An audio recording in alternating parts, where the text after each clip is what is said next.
Hello and welcome to the Monday show via the Everything is Black and White podcast. I'm Andrew Musgrove today, joined by the Mirror's Simon Bird to look back on a great win against Ipswich. Newcastle ran out 4-0 winners thanks to a hat-trick from Alexander Isak and a strike from Jacob Murphy. Once again, it was an afternoon that United were dominant in, clinical, and didn't have to waste too much energy in getting the victory. This episode is sponsored by NordVPN, and it's the perfect time to sign up. If you're getting new devices off Santa Claus this year and you want to have that extra peace of mind when it comes to security, NordVPN is for you. Hit the link for a special offer. Thanks for your support, as always. Simon, welcome back to the show. How are you keeping? Are you well? Just sending a tweet to our loyal followers. I'm very good, thanks. Not too bad. You all ready for Christmas? No. I'm going to go do my Christmas shopping now. I'm very badly prepared this year. I went to the garden centre yesterday, got some plants for people. That's a surprise, a spoiler alert, etc. But other than that, I'm very underwhelmed on the present front so far. Are you cooking this year? Are you the man behind the cooker this year? Yeah, a little help from my daughter, but I quite like doing the cooking. Yeah, I'm going to brine the turkey. Anyone got any recipe ideas for turkey and brining it? And please let us know. Own roasts, or do you just get them freezered in? Like, do you make my daughter back from uni, she's insisting. I said packet roasts because they're easier. Scandalous. Half an hour. She's insisting on buying potatoes and goose fat to make our own roast. So she's insisting on doing that. I think the oven will you open the oven and just smoke comes out and you've burnt everything if you do your own. No, you've got to have your own roast potatoes. I'm cooking mine on what is it, on Wednesday. My mum's doing the rest of the Christmas meal, but I said I'll do the roast. You're the specialty roast man. I am. And what about the recipe? Yorkshire puddings on a Christmas dinner? Yes or no? Yes, we're doing Yorkshire puddings. I think we're doing the packet version of them. So see, we're all home cooked in our family. My sister's doing the Yorkshires. I'm doing the roast potatoes. My mum's doing the rest of the dinner. Although you can't really make. I suppose some people might make their own pigs and blankets, but I'm happy with shop bought with them. I've done that before, but I'm happy with shop bought this year for easier. I mean, it's salty meat, isn't it? So salty, tasty meat. All tastes well. Let us know in the comments. How are you preparing your Christmas lunch? You've just been to Eddie Howe's press conference as well ahead of the game against Villa on Boxing Day. One assumes that the manager was in high spirits. I don't think Eddie Howe gets too high in spirits ever. But he certainly had a smile on his face and was happy and as charming as ever, as you'd expect after 3 wins in a row, and the entire picture of the club, as we discuss regularly on this podcast, and the mood around it changing so dramatically in about 2 weeks, and the great results that they've had, and the striker in form, Isak just playing a blinder, Jacob Murphy playing the best winger in the right world, just putting it in the net. And yeah, cracking time to be a Newcastle fan. It's certainly lifted spirits over the last couple of weeks. And we'll speak more about what Eddie Howe had to say about the visit of Aston Villa later in the show. But now let's get back to Saturday and the win over Ipswich. I think everyone was pretty much in agreement. It was a game Newcastle should win. We expect them to win. And Newcastle United didn't let anyone down. It was a solid performance, 4 goals as well. Totally. There was a lot of reservation about how Newcastle weren't putting away the lower teams in the Premier League, the lesser teams, and they were rising to the occasion when the big teams come to St James's or away from home, and they weren't, slamming home their advantage against the lesser teams. And Ipswich, hadn't really taken anything from their home games so far this season, and it was essential Newcastle did the business. And I mean, to score after 26 seconds was a borderline miracle and really relaxed everyone, made it a really positive afternoon. They couldn't have done any more, really. I mean, when you're winning and ahead in those games, Eddie Howe can make substitutions and rest key players so that they're even fresher for the next game. So it's like a win-win all around to be that far ahead and that comfortable in a game. Often when we talk about football matches, you have that cliche of the first goal is going to be key. Earlier, the better as well. It doesn't always work out for some teams because the earlier you score, the more likely you are to concede. But Newcastle United were never really in any danger of throwing that game away. And after 26 seconds, as you mentioned, that to get on the score sheet, it set the tone for the afternoon. Yeah, you've got to. When a team like that, Ipswich, are in trouble and the home crowd is, getting a bit fed up with seeing them lose all the time, scoring early, totally essential. And that was a cracking ball forward by Fab Share, and Isak did the business again. 10 goals in 11 games for him, so he's really on top form. And I think once you get that first goal against lesser teams and have them under the cosh, it's very hard for them to raise their spirits and rally and start sensing kind of a shock or a draw or whatever you call it, a good result for Ipswich at the minute. I mean, the bottom of the table. Are they at the bottom of the table? I think they're No, bottom, they're are bottom. they? Southampton are bottom, but they're pretty much in the relegation mire and it's looking grim for them. So I mean, a lot of teams will beat Ipswich this year. So a par for the course result was a Newcastle win, and they got it. So it's good. Isak grabbed hat-trick, completing his treble, I think, just before the hour mark. As you mentioned there, he's a man in such good form. 6 goals in his last 4 Premier League games, 23 for the calendar year. Is there a better striker in form in the top flight than Alexander Isak right now? I honestly don't think there is a better striker in the Premier League than Isak at the minute, and I think he was right up there last season as well. First striker for how many years since Alan Shearer got 25 goals to get 25 goals. So he's producing an amazing return for Newcastle. He's not playing in one of the top sides. He's doing it for Newcastle, who have the odd game where they struggle, and there's a lot of defensive duties and kind of structure that they've got to play to when you're a team like Newcastle aspiring to be in the top 6 every year. So he is doing an absolutely brilliant job, and I don't think there's anyone better. We spoke to Eddie Howe about him today, and kind of sums up the feelings most Newcastle fans who watched him over the last couple of years have about Isak, in that he can do almost everything. I mean, he's not a powerhouse in the air. That's probably the only thing which he can't do, is head a ball in the old school kind of way of Alan Shearer, but everything else Alexander Isak can do. He's got pace, he's got trickery, he's got a finish, although he could probably polish the finishing up and take a few more of those obvious chances. He's got everything. He can drop deep. I mean, when he was in Spain, he played off the left a little bit and came running inside from deep. He links play well. So I think he's got everything. And I had a conversation with a colleague who covers Arsenal for the Mirror last week, and there seems to be kind of reservations about Isak's fitness record in terms of other teams looking at him, which is fine by Newcastle fans. Just keep putting them off for a good while. If they think he's fragile, that's absolutely fine by us. It means you'll stick at Newcastle and keep scoring goals. So there will. I mean, the way he scored, was it 23? Did you say in the calendar year? There will be people all around Europe looking at Alexander Isak, but he's Newcastle's player at the minute. He's looking happy. He's looking anxious to prove himself still. He's looking hungry. And that's absolutely brilliant news for Eddie Howe and Newcastle fans. Certainly is. There was a Guardian list that was put out over the weekend, and Alexander Isak was ranked 90th in a list of the 100 best footballers for 2024. He went down 3 places from last year as well. Scandalous. That's kind of outrageous. Do you want to know who was ahead of him? Go on. Cody Gakpo, Kai Havertz. Kai Havertz was ahead of Alexander Isak. Who compiled that list? They need the names on that list. List of Guardian journalists who I'm sure are very good at your job. Was it a vote? Was it tragic? Was it a vote amongst lots of Guardian writers, or was it just? I think it was a vote. I think it was about 8 or 10 of them had put a list together, and I'm assuming it went to whoever. It was then calculated on who was wearing that. We can only assume they've not seen a lot of Newcastle play, and Newcastle aren't high on their agendas. Well, I did write a piece yesterday slamming it, and if he actually was playing for Arsenal, he'd probably be a lot higher up. Quite right. If he was playing for Arsenal, he'd be 10th on that list. If he's Metropolitan Elite London, that's where he'd be on the elite. These people need to get out and see Newcastle a little bit more and appreciate what goes on at Newcastle. But as someone said to me, if it means they're not fully aware of how good he is, then we're all for that. Exactly. What do you think the difference is with Isak compared to the start of the season? Is it the fitness? Is it the confidence? Is it a bit of both? I think it's probably the fitness. I mean, it takes strikers or any athlete a little bit of time to get back into the rhythm. And at first, you're feeling yourself out in your body. You're feeling your body out and wondering if it can still do what it used to do when you were fully fit.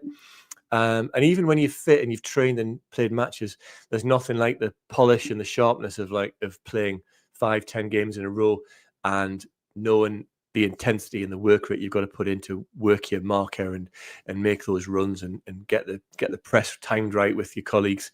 So I think it's probably fitness. He knows he's got it in him. Everyone knows. We watch him all the time, and we know he's got it in him. And you've got to forgive him a few games where he looks a bit rusty. And I do think there's things to improve on him.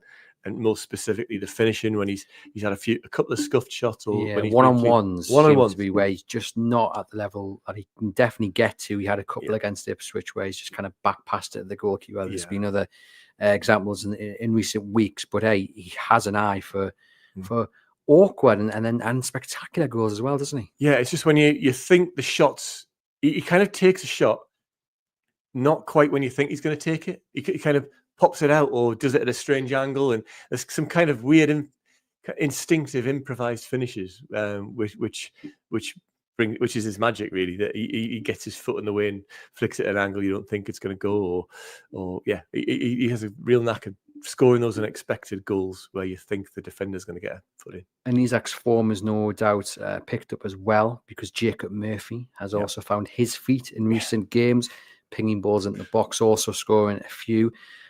He's just found his form at the right time. It's brilliant. You got to I think fans don't understand kind of Murphy and what he's about. For the first time since possibly his time at the club, we interviewed him about 3 weeks ago after a game, and he is an incredibly smart guy, really modest, got a very nuanced answers, so clever, has a really cheeky sense of humour, which you can imagine is brilliant behind the scenes, and kind of he adds all that to the squad. And when he has the odd up and down game, people don't appreciate him, but if you're face to face with him, you can see why Eddie Howe likes him and why he's such a popular member of the squad. I mean, there was a lovely joke about when Raging Newcastle's commentary, I don't know if you saw it this week, where Raging Newcastle's commentary was played, and he missed a chance. He was clean through, he missed a chance, and John Anderson, the co-commentator, was just screaming, "Put it in the net!" And there was a lovely skit that he did on, I think, was it the club website or one of the club video channels, where he shouted, "Just put it in the net!" And that is what Jacob Murphy's doing now. He's just putting it in the net. And it was great when you see a player on top of his game, kind of sending himself up a bit like that, and they take the game seriously. But there's got to be a joke about those moments when they don't produce, and that's why everyone stays relaxed and they know they can come through it. And Murphy's been brilliant. He's really quick. I mean, you think Miggy Almiron's quick and other players, but you can't underestimate his pace. And the relaxed way that he lashed it in off the bar against Ipswich, just beautifully opened his body up to turn and get the shot away quickly. That's a proper class goal. And I think it's probably time that we're starting to appreciate Jacob Murphy a bit, and what he's delivering on the pitch as well as what he does off the pitch. But as good as he's doing, alternative view from you, Andrew. I have to be honest, it's not good enough to stop the need for Newcastle to go out and get a right winger in January. I still think that has to be top of the list. I love the fact that Murphy is playing so well and he's enjoying the purple patch, but I don't think his numbers will hold up until the end of the season. And I think Newcastle United still need to go out in January and try and get that upgrade on the right wing.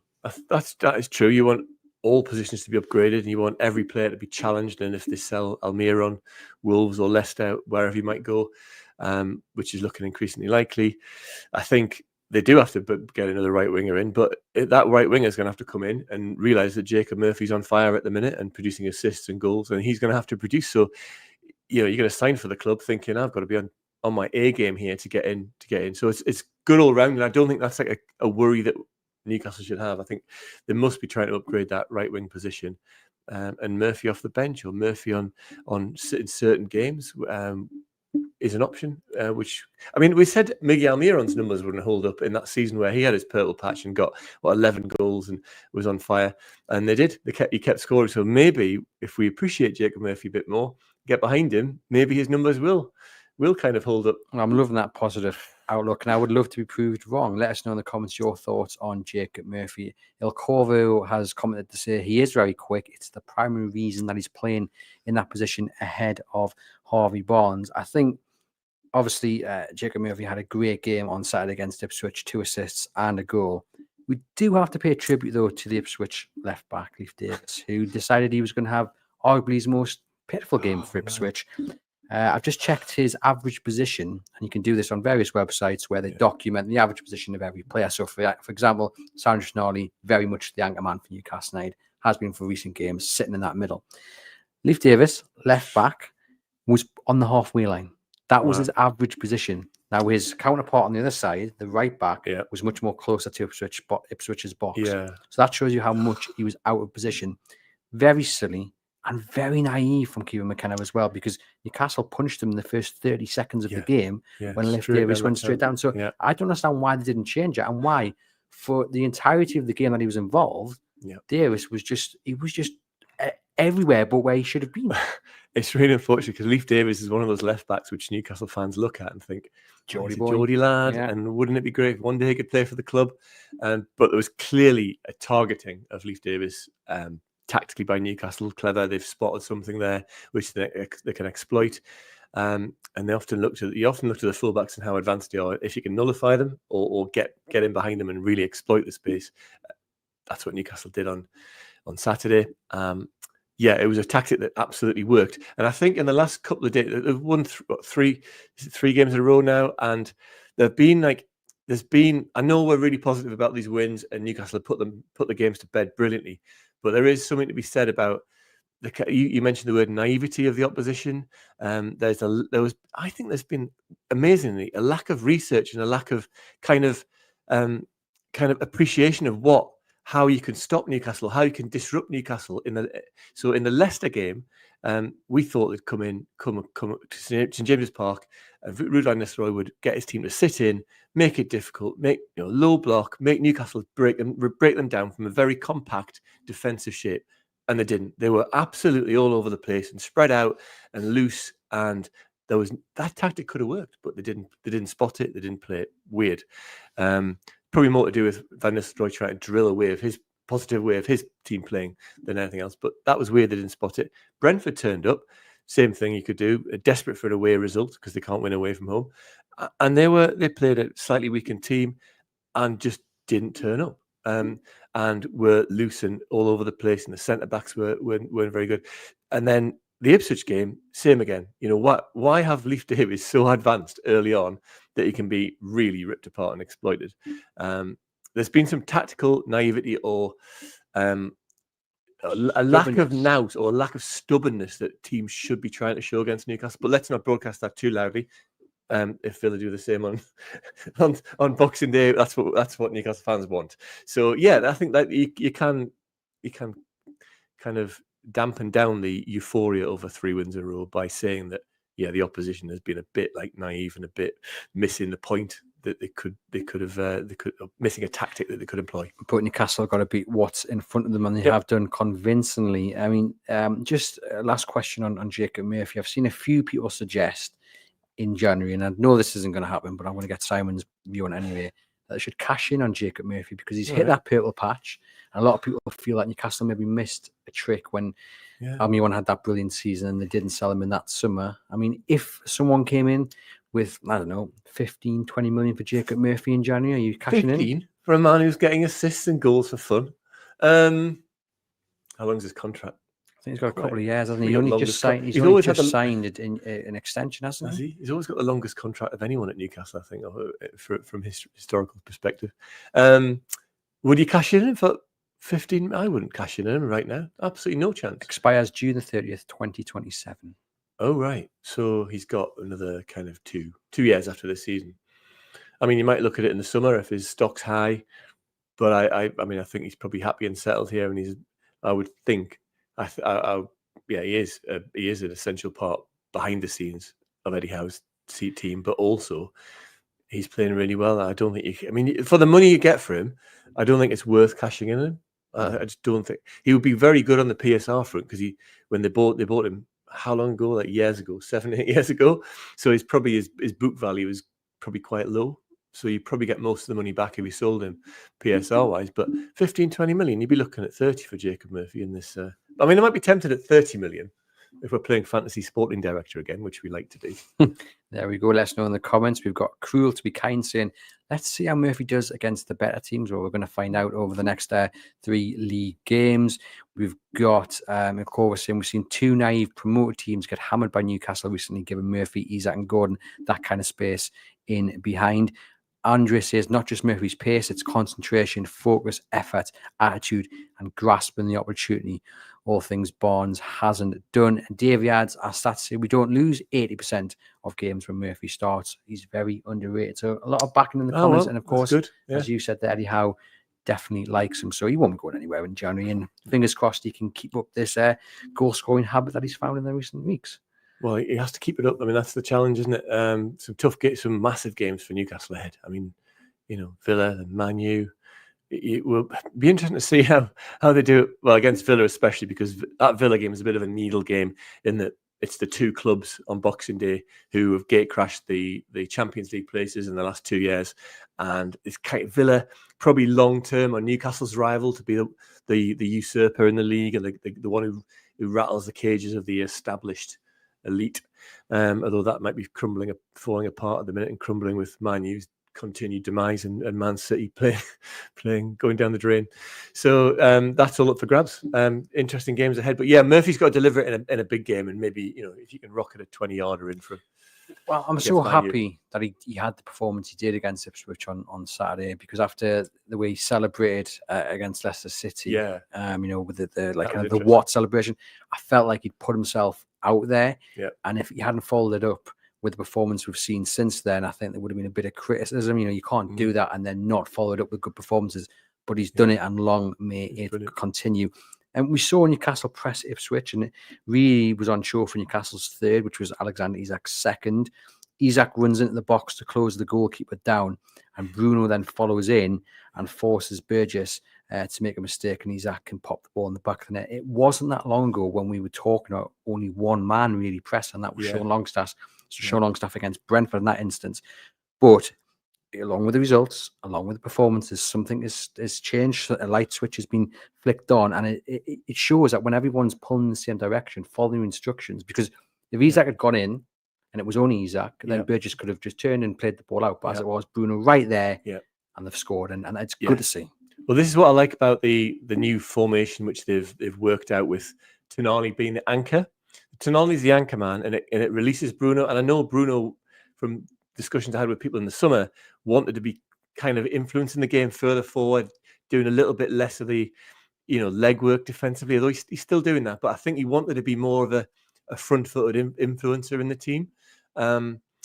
So putting Tonali into that central number 6 position, if you want to do tactical phrases, putting him there, releasing Bruno and Joe Linton. I know they're still part of a formation and they're still doing the defensive work, but having them more on the front foot and Tonali closing down and kind of snuffing fires out, Eddie Howe called it today, putting out fires in front of the defence. I love that when Tonali does it and just snuffs something out. It looks so cool. Having those two helping the front three, instead of it being two distinct units, the front three pressing and then the defensive, the midfield three kind of tucked in and too far back. Now you've got two of the midfield, the two wider midfield three pressing on and squeezing the space as well. So it's the whole thing about putting Tonali at number 6 and it working is that you've got everyone else more on the front foot, still doing the legwork, but squeezing that space in the key area of the last third or the other team's half, where you want to win the ball high up and catch them disorganized. That's the whole theory. So I think that's why it's worked basically. And obviously Tonali had another fantastic game.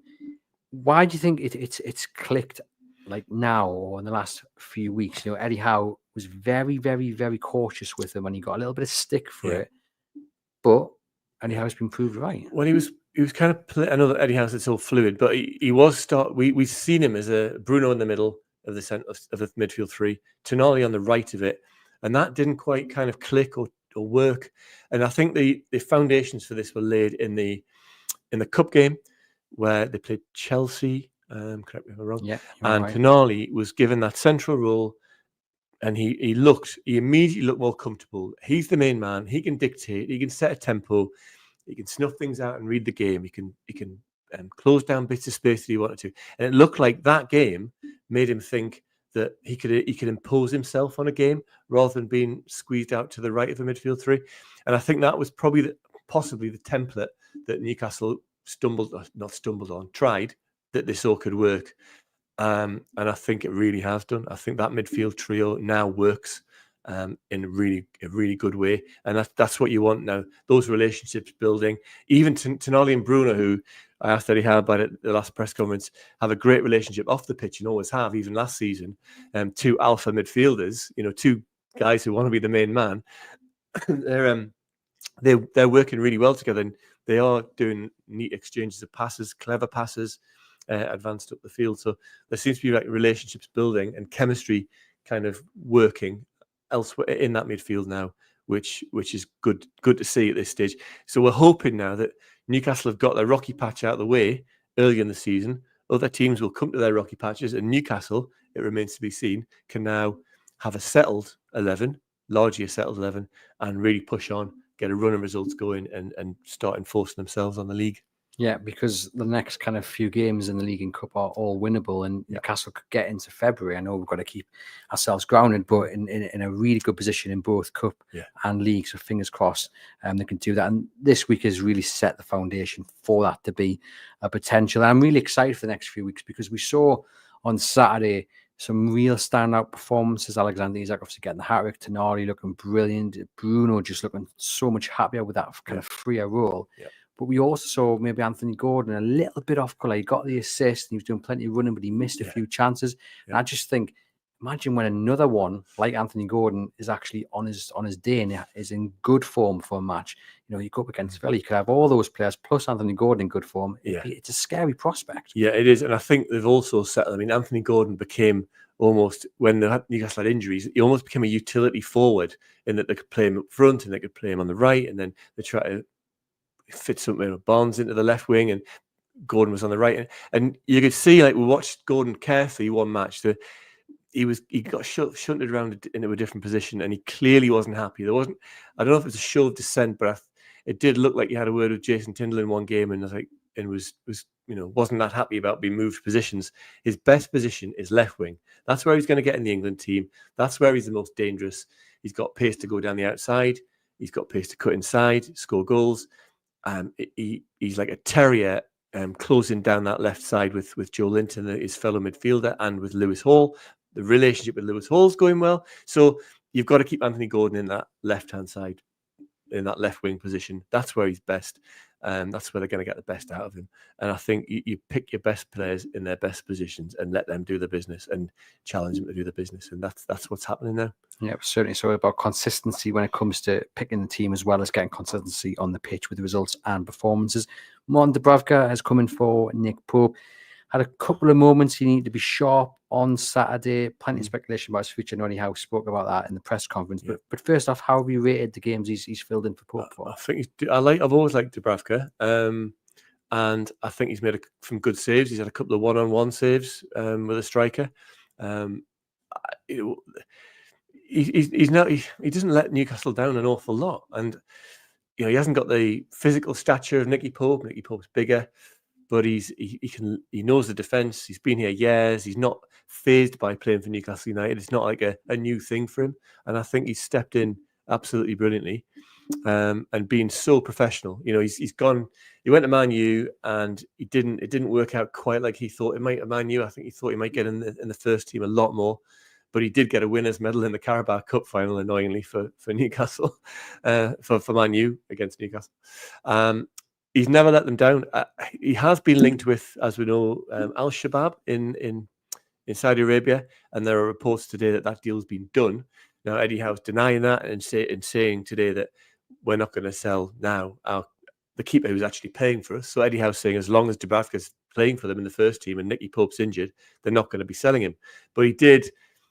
you got to read between the lines and read the mood music. He did say later on in the press conference, for now, and it'll be reassessed. So you wonder if Nicky Pope gets back, whether Dubravka can cash in his chips and get a lovely deal in Saudi Arabia for lots more money. Well, as I said here, a sign that Mitchell is earning his crust will be if he can find clubs for some of the fringe players. So obviously, Dubravka's playing at the moment, so that probably puts him just a little bit out of that category. But there are players like Matt Targett, for example. But again, we've said this plenty of times. It's really not as easy as just finding clubs for these players. But that point on Twitter, is spot on. I think initially in this window, I mean, Paul Mitchell hasn't signed a player for Newcastle, and he will be desperate to make an impact. And I think they're going to have to working out deals to get rid of fringe players to free up whatever the money can. It might not be a massive sum. It might not be huge amounts of wages as if you compared if you sell a big star, but you've got to keep your big stars and work the fringes as best you can early in that window. See what leeway you can get, and I think it is time. It is a difficult window for him to earn his crust, as the tweeter says. But that's the first port of call that he's got to do. Have a bit of a clear out. And I mentioned this in past podcasts when we sat down with Paul Mitchell in a few weeks after he arrived. He talked about like a recycling of the squad, in that You could get every window. He was looking like 3 in, 3 out. Maybe you could get more out this time if you're happy getting out now. 3 in this January window with the PSR restrictions is probably ambitious. I think they'd probably settle for one big one. But that's what he was looking at in terms of a 3-year reworking of the squad. Now, interestingly, we spoke to Eddie Howe today, and I think the word "does your squad needs refreshing" was mentioned, and he didn't like the word refreshing or revitalized, and he did say that it might well be that nobody, in direct quote, nobody, we don't do anything in January, don't bring anyone in January, and we leave it till the summer.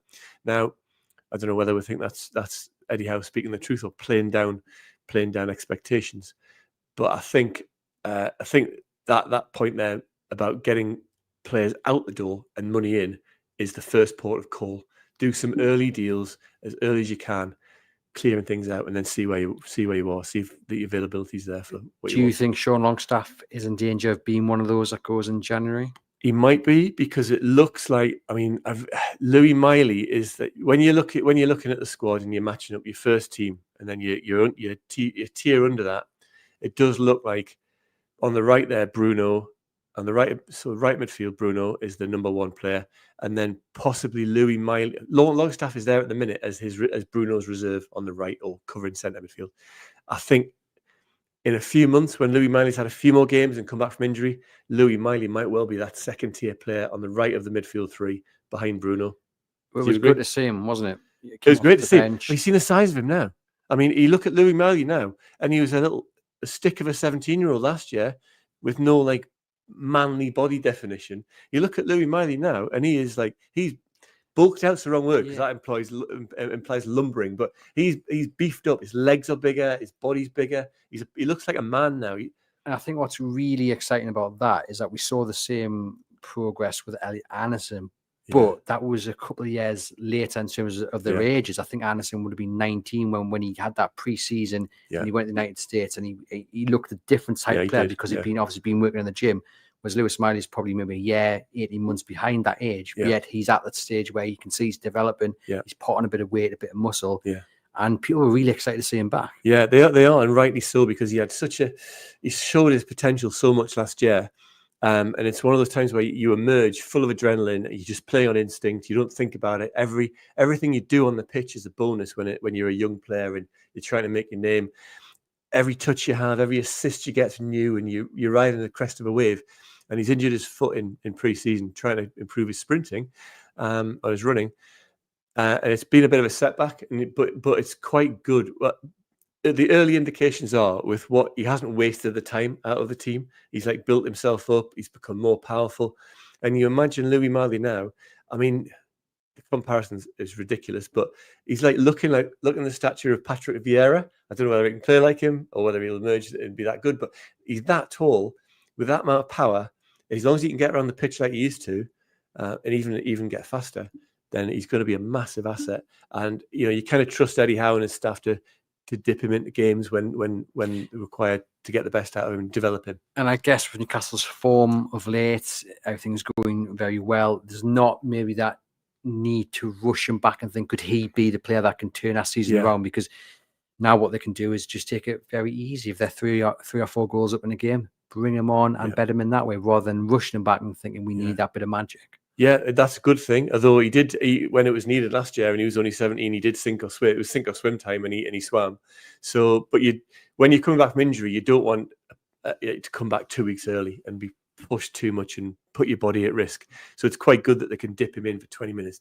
Yeah, here, there, and everywhere. And maybe like the FA Cup game, although you don't want to make any mistakes against Bromley, but you could start in the FA Cup game with maybe Sven Botman or whoever, who haven't like Harvey Barnes, who haven't had many minutes this year. So it's a good way of like helping a young player is to dip him into a successful side when confidence is going well and the crowd aren't a bit grumbly and the manager's not under pressure. It's quite a good time to really bring him on. Apparently people talking in the comments live on YouTube about Matt Targett. Les says, I can see the club taking a loss. Gary talking about the wages and whether Matt Targett would take a pay cut. And I guess that is going to be the issue for a lot of these players that people are wanting to see leave in January. It's a lot of them are being paid very, very highly, and Yeah. our players, our teams, round the relegation zone who may want them, really going to be able to afford their wages. Yeah, well, I mean, they're in the Premier League, and they're not like grade A Newcastle players. People who could go. I mean, Almiron might be a problem because he's probably on good money. I don't know what my target's on. So it will be, but that's always part of the deal. That's always part of the negotiation. The transfer fee, if it might be reduced if the player's on too much, and he's got to be compensated somehow by the buying club or by the selling club. So yeah, that's all part of Paul Mitchell's job, is to strike those deals. And if a player's on massive wages, I mean, ideally you don't want to be paying players up for their contract, but you don't want to be paying them to play for another club. That's the thing. I do think Newcastle United, unfortunately, for this current cut of players, may find themselves struggling to offload those, Really? like Matt Target. Yeah. We've seen it with Callum Wilson. Maybe even see it with Kieran Trippier. I think that the full reset will come in a year to 18 months' time, when Paul Mitchell's got his feet firmly under the table, and the players that do come in aren't necessarily tied down so long, or aren't necessarily tied down to such a wage that it scares others off. Obviously, that comes as well with Newcastle United doing well, so there'll be other suitors rather than looking to get out your third or fourth choice left back to a relegation threatened side. But I think the predicament they're in now is that they're still paying for transfers before the takeover. From Steve Bruce era. And I think that's the issue, is that a lot of these players just aren't attractive in terms of monetary value to potential buyers. They are, but every club has positions they need to plug on high profile recruitment, and also, squad builders and people who can have an influence. And those players that Newcastle are looking to, I don't know if they're looking to get rid of, but would be open to offers for. They could do good jobs in other clubs, definitely. And they can freshen the squad up, and they can revitalize their own careers. I mean, Miggy Almiron's got a lot to offer somebody if he's on form, personality wise and playing wise. So it's a kind of it is a refreshing thing, not just for Newcastle. I mean, you can be sad that a player that's played really well in spells for Newcastle is going, but it's also a new opportunity and a fresh start for the player. El Corvo says it's the ages. If Target, Lascelles, and Almiron were 25, they'd all have suitors. And someone else mentioned as well that a lot of these players, say Lascelles, for instance, nice and settled. So it's going to be hard to move someone like Lascelles. Might be a bit easier for a few others.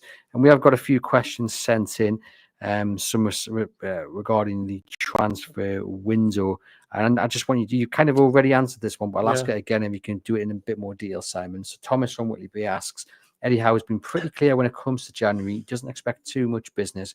Do you take that at face value, or is it Howe playing a bit of games with potential sellers? I think it's a little bit of game playing. I think if really push comes to shove, every manager wants to spend what he needs in a window. So I think he's trying to dampen expectations. He's trying to lower. I mean, if you players, a manager when he does a press conference is talking to fans, to media, to other clubs, monitoring as well. And I think if the message is we haven't got much money, I think that message is, don't take the whatever in Mickey in your negotiations with us in terms of transfer fees. So it's a good message to send, and it's an expected message to send now that they might not be in the market for anyone. But I think the key word that he's used and Mitchell's used is to be reactive. If they free up a bit of budget with some sales or some departures, then they need to react to what they can get. And I think that's the key thing. In January, you see what materializes and what other clubs are trying to sell. Other clubs might want to be sorting out their own PSR situations now rather than in June. So they might be looking for deals. So, and there might be bargains abroad who've been touted around for the last 6 months to a year for being transferred from the Dutch league or the Spanish league, and they're still available and they're looking for a move to the Premier League. And there are several players like that as well. So yeah, it's a good message to send, but I think if they could do a deal, they would like to. Bobby has emailed in and says Morgan Rogers is looking fantastic for Aston Villa. His stats weren't great though in the Championship, but should Newcastle be taking more risks like that? I think he cost them 8 million, rising to 15. Yeah, I mean, he was good. I watched him a few times at Borough, Borough home games, and he was good. They got him from 5 goals, I think it was in 50 games, because me and my mates were talking about this the other day. He was okay, but he didn't rip. Right, he didn't rip the Championship up, and he didn't. I mean, you didn't see him becoming an England player within a year. Put it that way. But in the right environment, I mean, they are gambles. Though. I mean, the questioner says use the word risk, and that kind of transfer is a risk rather than like Isak was a risk, but Eddie Howe said it was a calculated risk. He wasn't bought for potential for 60 million. He was bought as potential finished article.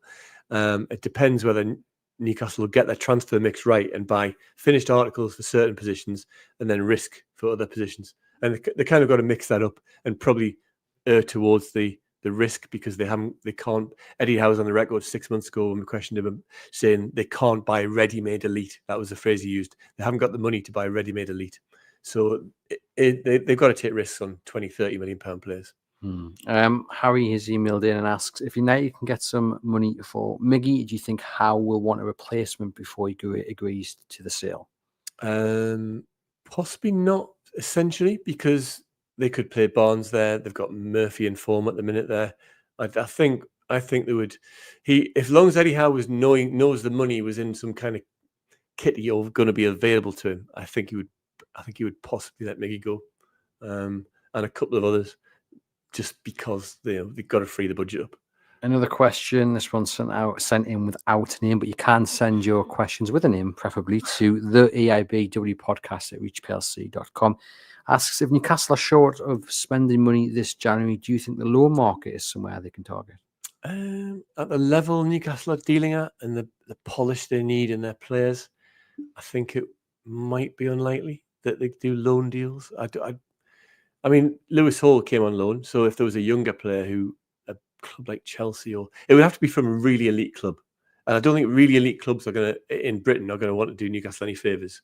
Chelsea got a lot of players they might want to move on, so it's possible from Chelsea, but I don't think loans will be a loan with a loan deal with an agreement to buy is different, and that kind of structures it and presses the button on the money later in the. So that is a possible avenue, but I think it would probably be unlikely that anyone wants to do Newcastle favours from that kind of elite bracket.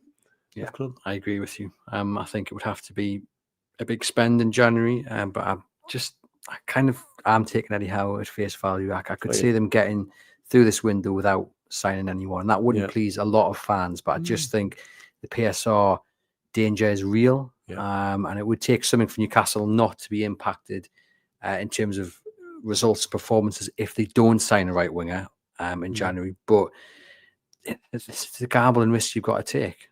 It is, yeah. I mean, would you accept them getting rid of 2 or 3 players and not signing someone? No, it depends. It depends who it is, but also say if Miggy goes, and then go on and name me the other 2 that you think. Well, all right. So Longstaff still has quite a big role to play, but you could get decent money for him, and it's all pure profit. I think if someone like Longstaff left and say it was for 35 million pounds, I think then what you might see is them spending that money or a bit of it in January. Okay. But if we're talking about Miggy going for the best part of 10 to 15 million pounds, they're going to have to do something special with the numbers to make that stretch to another player to replace him at this high enough quality. Yeah, I probably agree with you, unfortunately. So it's going to be an interesting one. But there's a report about the winger who plays for PSV. Am I right? Bakayoko. Yeah, apparently didn't play last night. A lot of people got very excited at that. PSV still won. Yes, they won 3-0 against Feyenoord. I'm trying to just see the team to see if that what I read on Twitter just before I came in was true. Yeah, he didn't play last night. A lot of people are getting a bit excited at that. They are. It would be some addition, but it wasn't a massive fee as well, wasn't it? The fee that was touted in Sky Italia or wherever it broke first.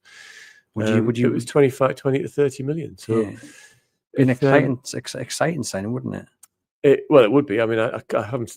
I'd love to say I've played him on the PlayStation and I know all his stats, but I don't. So I can't remember seeing him play for PSV. I haven't seen many PSV. In a story you've written here, Simon, it says 24 million. 24 million was the Belgian PSV winger. Yeah, I mean that's kind of good market to be in, isn't it? It's kind of that pitch of kind of a fringe league, Dutch league, where good players emerge.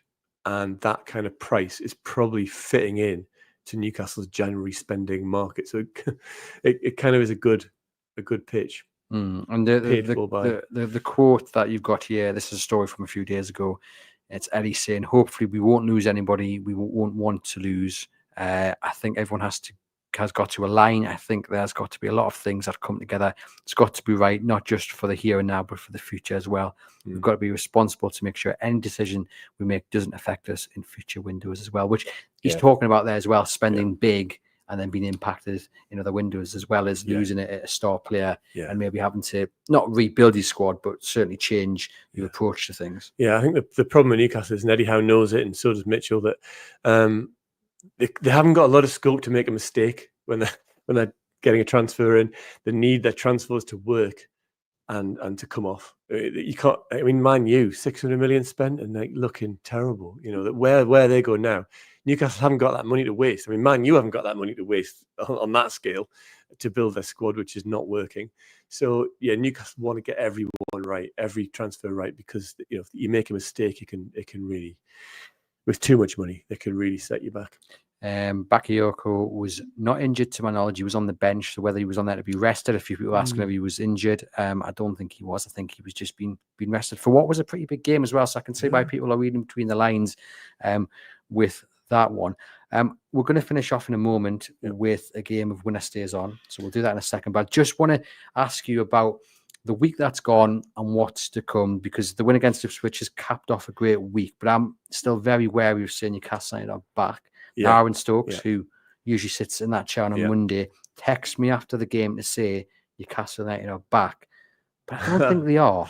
They've played two awful sides in the Premier League, and then in the Cup they've defeated a team that can't get an away win for love nor money, and shamefully, from a Brentford point of view, didn't even play their strongest side. You'd expect them to beat the three teams I think they've beaten this week. The real test comes in the next three games. Villa side in great form. Man United, who are not going very well at the moment, but still got players that can hurt you.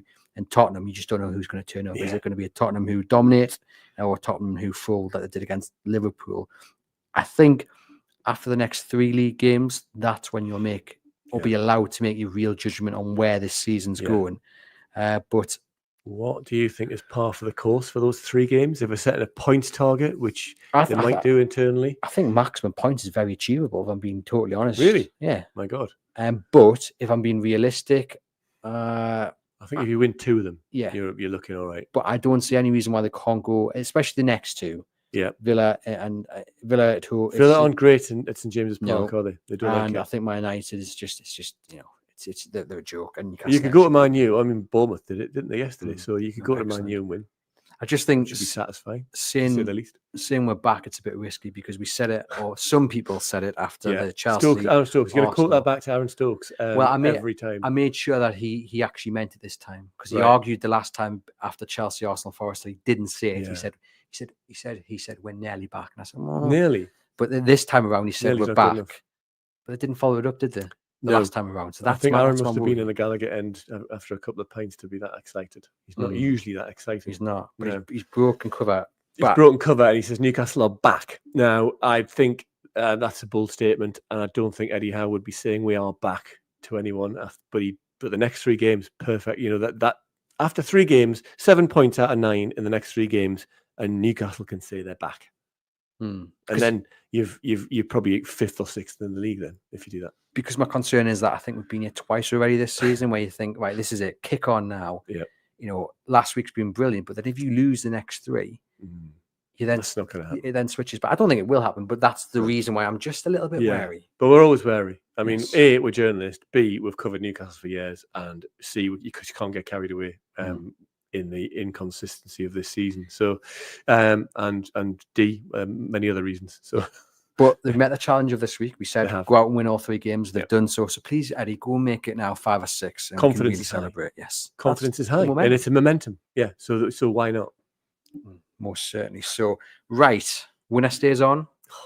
Have you done this before? No, I don't think I have. Do you know how it works? I don't know the rules. Right, I will name you. Well, to begin with, I'll name you two players. You pick your favourite. So not who was best for Newcastle, but who was your favourite at Newcastle. I forgot to justify. I just pick. Just pick. I mean, you can share your thoughts and musings when you do answer it.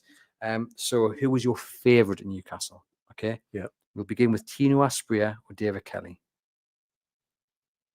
David Kelly. David Kelly or Mick Quinn. David Kelly.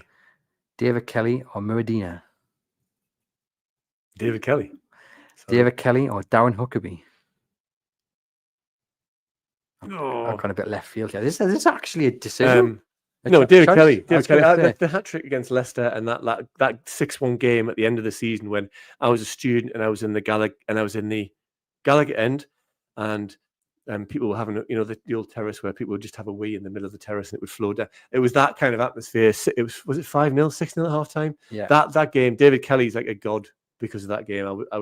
Life was ahead. It was all looking optimistic. Kevin Keegan had changed the team, got them promoted. That was and then he sold them. They sold him.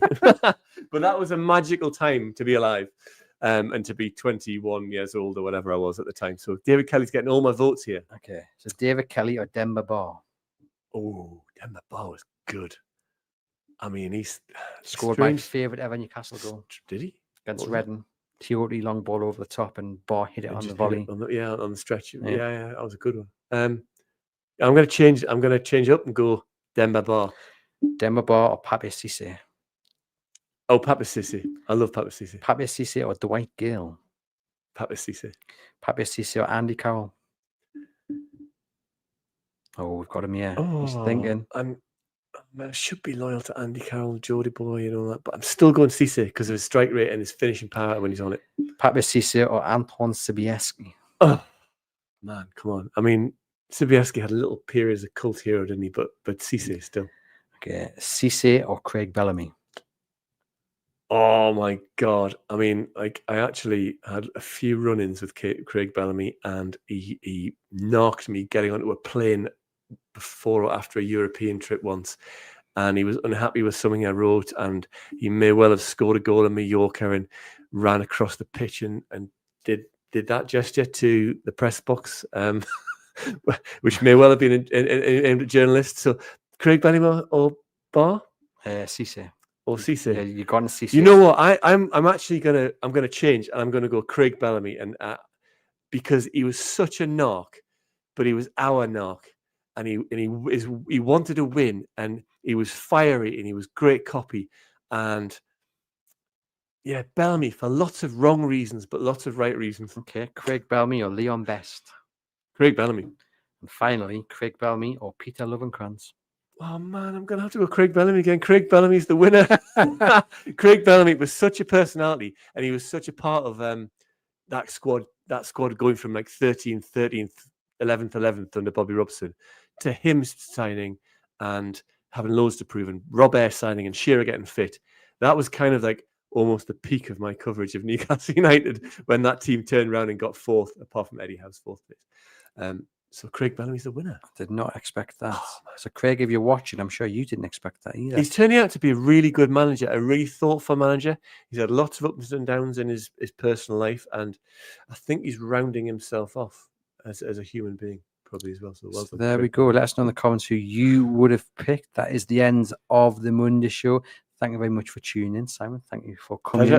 Thank you to everyone who's wished us well in the comments. John, I've seen your comment wishing us Merry Christmas and Merry Christmas to you and to everyone else as well. We hope you have a brilliant Christmas. There are loads of shows coming up over the next few days as well. 2 on Christmas Day, so get ready for that. Wow. We'll have the match preview tomorrow, the view from the opposition on Christmas Day, and a special as well. So a big interview with Paul Montgomery, who is a former Newcastle United chief scout, amongst other big profile jobs that he's had as well. So watch out for that. Really, really informative from him.